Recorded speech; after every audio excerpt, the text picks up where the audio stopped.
Okay, so just a quick refresher on ClickUp tasking. If you're in ClickUp, you can always click on the home button. I keep my dashboard open, so I have it on the upper left-hand side. And usually you have a standard card that shows up here. And I'll usually organize things by priority. I like to organize by most urgent priority. Going down, then you can see what's due today. And if you have overdue tasks, you can see I'm playing catch up today. I have quite a few tasks to work on. You can see kind of what's going on for the day, so you can knock out your tasks in order and be efficient with your time. Making sure that when you do work on your tasks, you're tracking your time here. Use the time tracker and ClickUp when you start the task, and then stop it when you're done, as we need to keep track of how long tasks are taking in each task. Okay. And that time tracker will track for your profile specifically.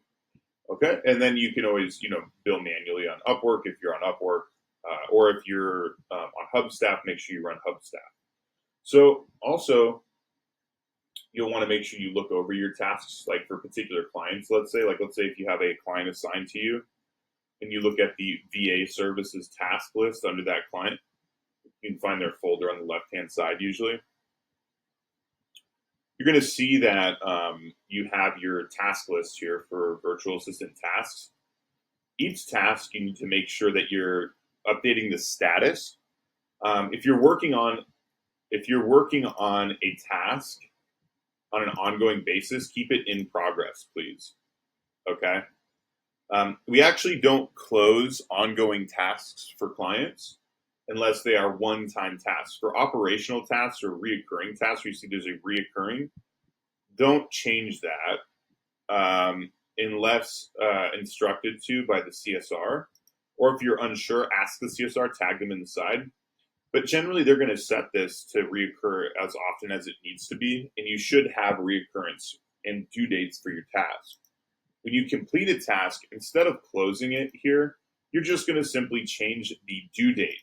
Not the start date, leave the start date empty, but you'll change the due date to the following date when it reoccurs. You'll see it actually highlights it for you. Just click on that.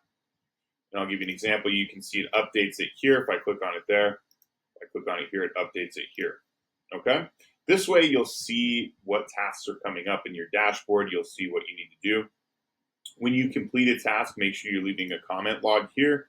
You can see like this VA here, her monthly report this is a monthly health check report that we upload here. It's she's doing that with good due diligence and loading it here. So anybody else, if the CSR needs to see it, they can simply come in here to this health check report and see what that health check report says, right? We have a nice work log here. If you run into problems and you're behind schedule and you need to move your due date up, but it's not done, you would simply move it up by 1 day, right? So you're coming back to it tomorrow if you're waiting on to hear back from somebody or something like that. That way you don't forget about it. That's the important thing here, is you're not going to forget, and you would leave a comment here like need to hear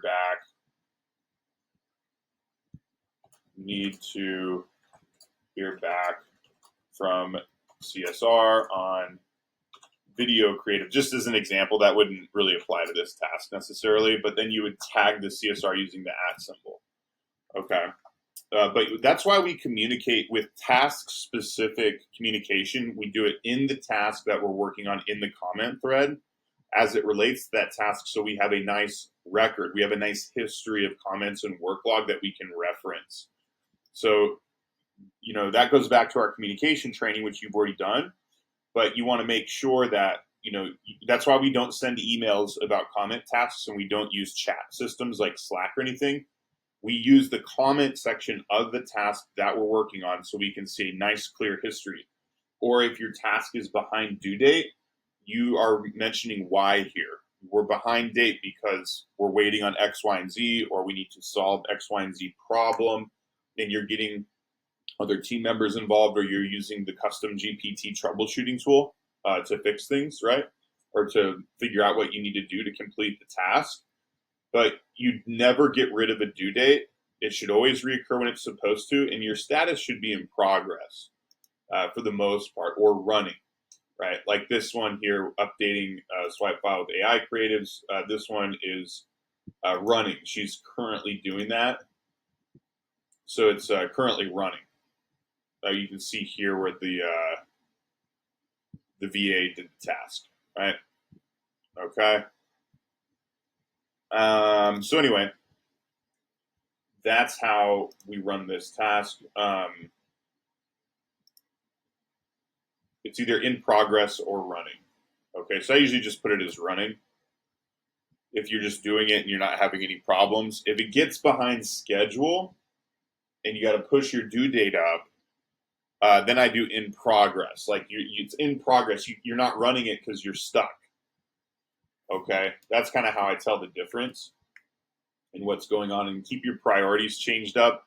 Like if you did get behind schedule on something, you would move that to a more urgent priority because now you're behind schedule. It's urgent, right?